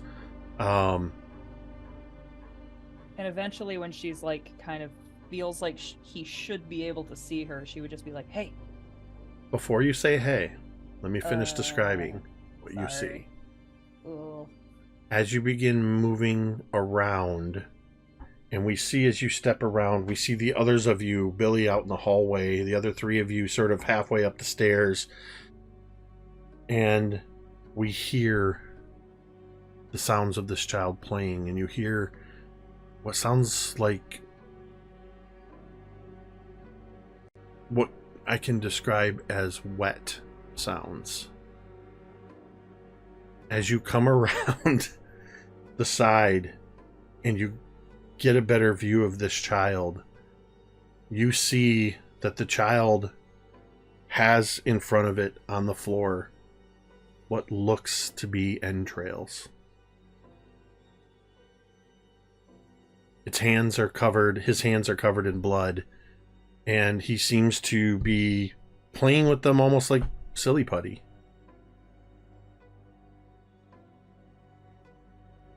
Oh my god. I imagine the shot is first like just Rosie coming in, and then like Rosie is like really like squinting at this, and then all of a sudden her eyes just go wide and like her face, the color all drains. And Rosie like it makes that sound like when you kind of like when you jump into cold water when you're like it's like that shocked kind of like she wants to say something or yell out for Laz or anything, and she just is staring. She's frozen. I'm going Carrie to Wood. Carrie Wood. I'm Rosie's going a to baby need. And she don't know shit. I'm gonna need Rosie to make a grit check. I assume I can't take the half on this one. This is a snap decision. You cannot take the half, and only you can use adversity tokens. Okay. Although with our domain pops, that rule is kind of out the window, but Okay. That's not bad. Okay, I got an 11. I have one adversity token in the bank. I might as well just throw it there. So that's a 12. okay.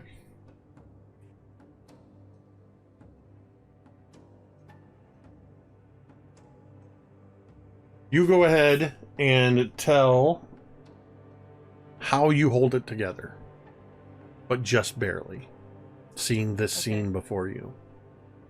So, fully appreciating our lines and veils, Rosie does feel like her stomach like flipped, like she might get sick. And then she just kind of like blinks and just looks at this kid and kind of remembers that like it's a kid. What the hell is he gonna do?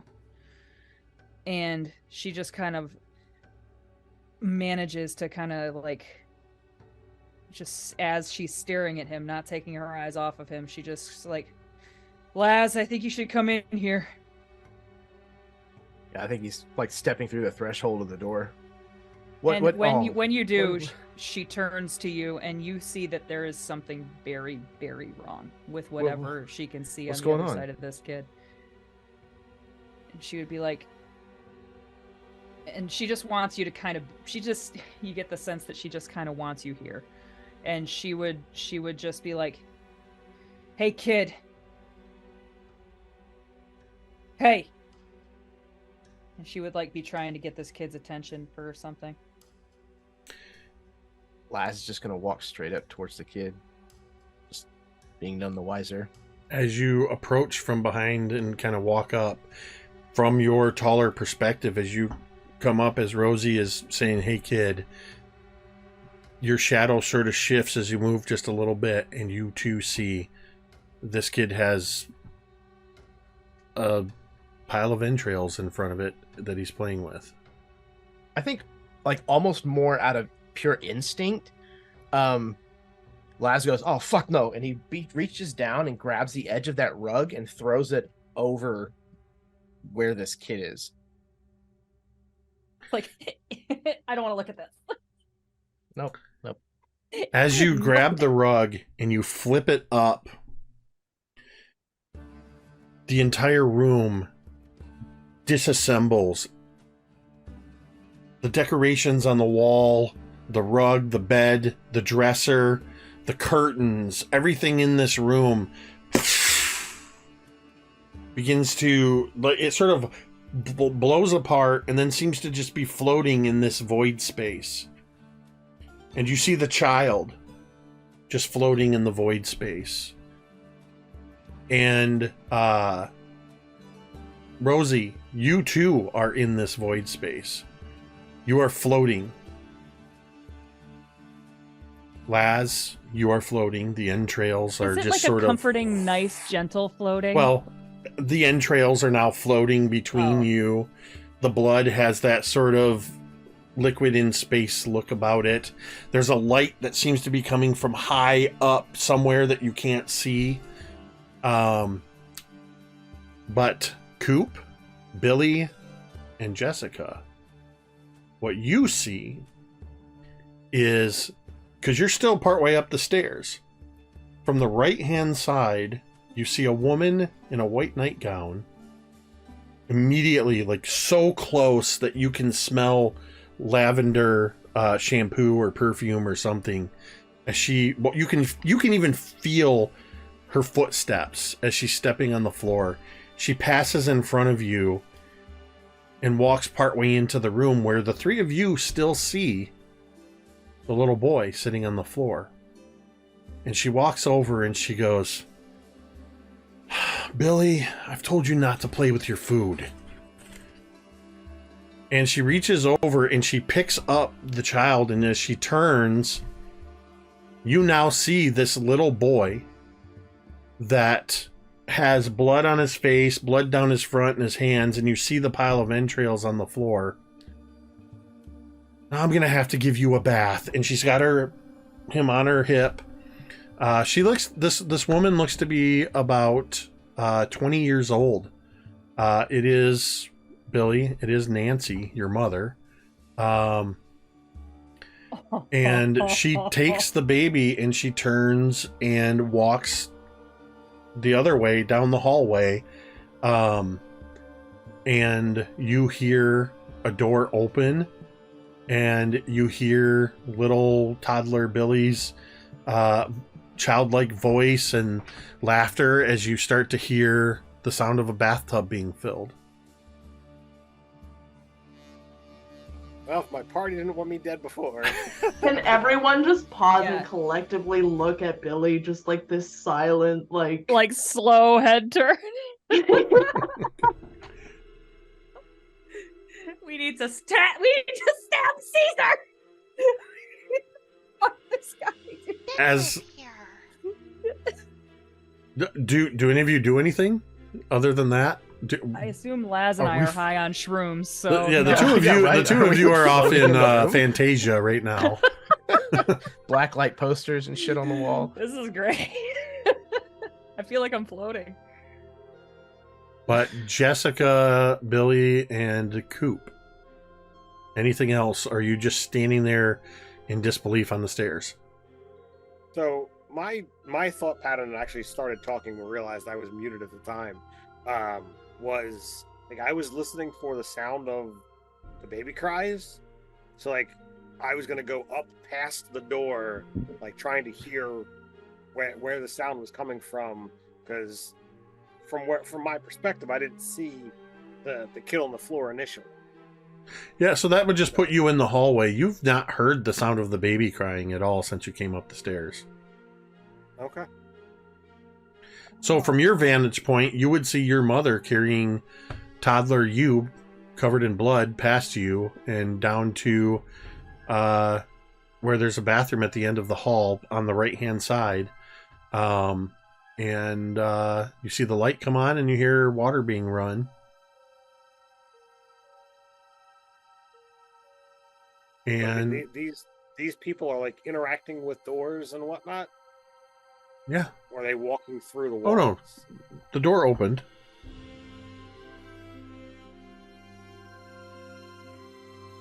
It's like, I think he would be like, dumbstruck again, and like he turns around, and this is probably where they're all like staring at me. Yeah, you turn around and you see Coop, Laz, and Jessica just looking at you in horror. Deservedly. I didn't write this backstory, guys. I mean it. Okay. Let's see it. Gladly. I would like, once again, for Rosie and Laz to roll me a d10. 7.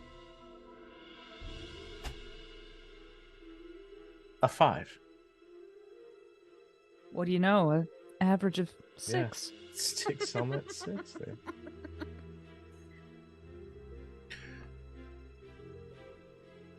Rosie and Laz, you hear a loud knock sound.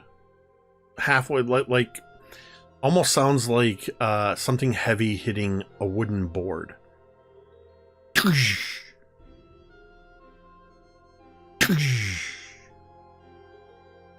You're still floating in this disembodied space. Are you saying or doing anything?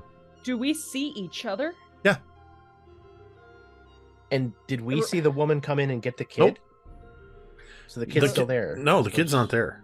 You just it's like you didn't even see the kid disappear. It's like the kid's there and you glanced away and the kid's no longer there. Rosie So it's would look over at Yeah. Laz and just be like, Laz, is this what being high is? I mean, it's not like anything I've ever had before. What is that noise? What It sounds is like that whenever you're noise? throwing the ball.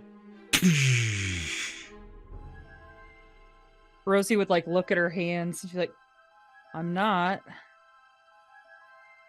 Oak. And would be like looking around. Oak, behind the window, or behind the curtain where you're at in this room, you hear thunder. Another peal of thunder that suddenly turns from thunder into this crashing sound. And you feel the window rattle next to you, and you feel vibration in the wall and the floor. Coop, Billy, Jessica, you all feel the vibration in the floor as you hear something. It almost sounds like something is slamming into the house.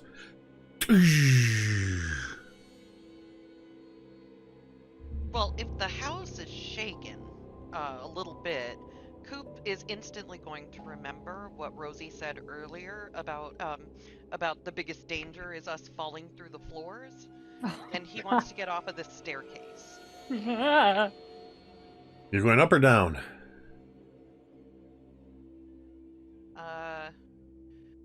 Good question. Up, I guess, because we're closer to the top. You're closer to up. All of you hear that again.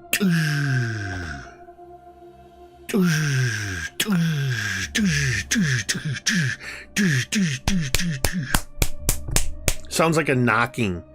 Like a... No, not a knocking. A hammer. It sounds like a hammer hammering on wood.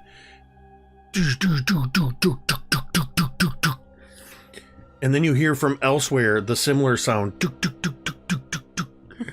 And you hear somebody call out. Indistinctly, you hear a man's voice calling out to somebody else. And in all of the respective places where you all are, you feel something shift. The air shifts. The sensation of the dustiness of this old place changes. It gets dustier. But it also has the smell of sawdust, of freshly sawn boards. Rosie and Laz, you feel the room beginning, you feel yourself losing the weightlessness and gaining gravity as you start to descend into a room. Several of these toys with the subsequent banging sound seem to disappear. And as you settle back into this room, the rug is now in a disarray where you tossed it, Laz. The two of you are lying on the floor. The dresser is now covered in dust, partially covered in a white cloth. The bed is also covered in a white cloth. And you see one of the windows outside of this room. You suddenly see the very top part of a ladder press up, like bang against the side of the house, and you see it sort of shaking a little bit, and then you see a man, looks to be in his maybe 30s. He's got a big old mustache, he's wearing overalls, and he's got a painter's cap on, and he clambers up towards the window, and then he leans down and he goes, "So are we keeping all the glass in these windows, or are we breaking them out?" And you hear from down below, "Don't break none of the glass. They want to keep it all. It's worth something. Just take the shutters." And he just kind of shakes his head, and you see him pull out a hammer and start prying at something. And you hear that sound of wood being pulled apart. Peering out from behind the curtain, Oak. Your parents are no longer in the room. Dr. K is no longer in the room. Across from you in the room, you still see Anne is standing there. And then next to Anne, suddenly a man wearing white overalls, a painter's cap, a tool belt around his waist, comes walking in carrying a pail, and he just walks in past, and he seems to walk right up to you, Oak. And he grabs the curtains, and he just and pulls the curtains away, drops them, and pulls the next one down, and he completely ignores you. Each of you see the all around you as the camera sort of moves around you in your respective places. You are seeing numerous people moving through a version of this house that looks dusty and dilapidated, but somehow not as old as what you were just in. And the lighting even changes to where it's daylight coming in through the windows.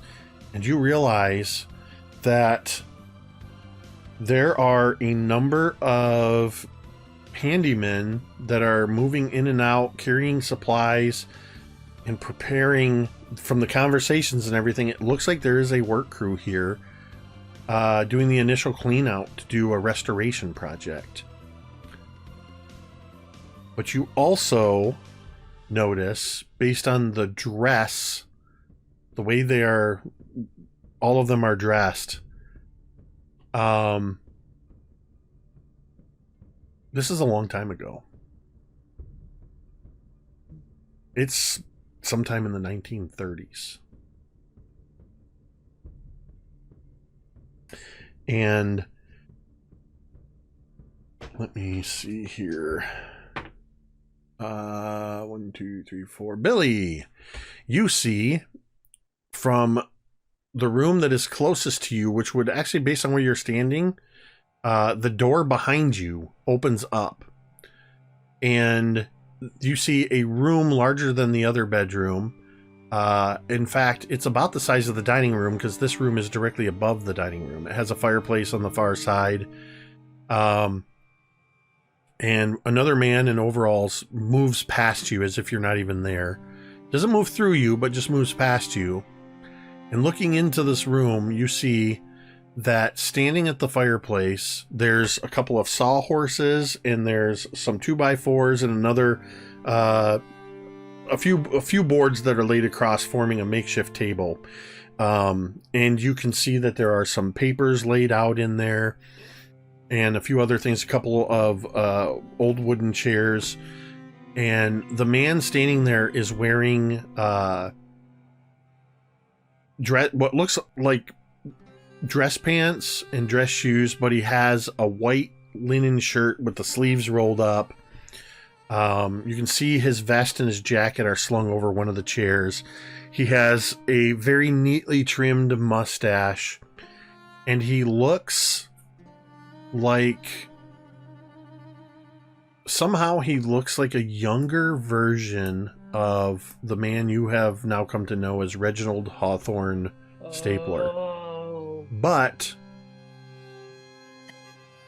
as you are thinking maybe this is a young Reginald Hawthorne Stapler, you see Reginald Hawthorne Stapler passing by you, Jessica, and Coop, as he walks up the stairs and turns the corner and goes into the room and says, "Well, how long do you think it's going to take?" "Oh, yes. Based on the plans we have here, we should be able to get everything restored within the year. I'm thinking 6 months tops.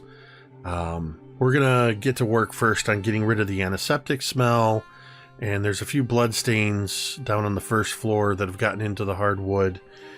But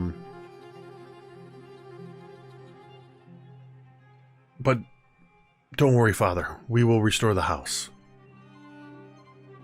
And Reginald Hawthorne looks around and says, "Good. I don't like the way this house was used for the last decade." And he just seems to look around and he says, "The Stapler house should have Stapler ghosts roaming its halls, not the ghosts of dead soldiers." And that's where we're going to end tonight's session. Okay. Okay. boy. And no, Father was not said in the way of him being a priest. It was being said in the way of the man that was speaking is his son. Okay, making sure. You would, sorry, I actually neglected this, that it was in my head. You would see the resemblance between Reginald Hawthorne and this man. It is clear that this man is his son. Okay. And based on the timing and everything, it's a pretty good guess that this man, who looks to be in his early 20s, could very well be the fifth Dogman and the father of Darla Stapler. This fucking guy. This fucking Family guy. ties. Family ties. Family ties. But I will say, and I'll remind you all next week, but I will say for the purposes of that transition, though you were all in more or less different rooms, Rosie and Laz, you would actually be able to look through the open door and see out into the hallway where Coop, Billy, and Jessica are. And Oak, you're in the next room over, you and Jessica, but you are in this, you're all now in the same time period in the same location, essentially. Good. Thank you for specifying time period, because you just never can tell. Yep. So, just because it's fun to tell you this, some of your roles are reactive to, if sometimes you guys should know this by now, that the hypothetical statements that are usually if then, if you ask an if question, I will say then roll a D100 because you may have just spoken something into existence. Mm-hmm. Some of them are D100 rolls on the D100 haunted table that I have. Some of them not to be confused with the D100 chaotic bullshit table. Well, I will never employ that on you without you doing that to yourselves. Okay. Some of the dice rolls are you are randomly determining what time period you are in. And some of the dice rolls are just because I want to mess with you. Amazing. I don't want you to Love you, know Jake. which dice rolls are actually affecting certain things. So, yeah. Incredible, as always. Jesus. All right. Well, Mm. we now have just 2 sessions left in this season. 2 more sessions in the Stapler House. There's plenty more for you to discover, plenty more for you to reveal, more rooms to look in or avoid. This house has both a basement and an attic, a gazebo, a The 2 cemetery, scariest floors of any a haunted carriage mansion. house. There's so much, you guys are free to explore however you want to. And Does it have one of those weird little crawl spaces, like in the Sixth Sense, where the kid like saw and it was the dude screaming on the other side? Perhaps. Why would you put that into existence? oh, I know Like, what you're if it talking wasn't about. there- I to will ask. say, If it wasn't there, now it will be. All- So why would you? all I will say is look closely at your map that I've given you. And I'm also going to give you later the second floor map because you've seen parts of it out enough to kind of get the lay of the land. I will give you What the a second floor service map. cupboard. There's a service cupboard. Okay. That's where the service is kept, like China, Oh, maybe. sorry about that. Maybe. Question Anyway, mark. I also want to say for those of you that are joining us, either now with us live in the chat or watching later on VOD, as you said, there's 2 more episodes left, but we will be back for one more episode the week after Thanksgiving in the US for it's sort of an intermediate episode. We did this once before after a major arc where the characters will be answering questions, but we're going to do it in a role-playing scenario, so it will still be a game. There will be role-play elements to it, but it's going to serve as a group interlude, if you will. That will then mark the end of season 1 completely, and we will return from there in January in the first of the year. So there's 2 official season episodes, 3 total episodes left in this season of Kids on Bikes. Wow. So yeah, thank you everybody who tuned in tonight. I wish I could read the chat. I see the chat moving along, but I'm running a game. So I'm glad to see you guys are all having engaging conversations over there. I hope you're enjoying the spookiness. That's a combination of what these guys are bringing to the table and what twisted things lie buried in my own mind. Yeah, thank you to everybody tuning in. If you're somebody watching quietly, you like to lurk in the chat, or maybe you're joining us later on the VOD, thank you. We appreciate you. And I just got to say, once again, how absolutely lucky I am to get to call all these people around this virtual table, my friends, that it's a special kind of friendship that you're willing to let one of your friends willingly torment you with spooky things, and we get real excited about it. And yeah, this is a lot of fun. We've said it offline. I don't know if we've said it online, but these kind of games, to be able to successfully pull off horror in an RPG, it's 100% the people at the table have to buy in. You have to agree to that social contract that you are going to be your character and be scared. And I couldn't ask for a better group of people to immerse themselves in the situation. And so once again, a huge thank you, as always, to Chad, Tamiko, Carrie, Ted, Jeremy, and Em, without whom this would just be me spooking myself out for a couple hours.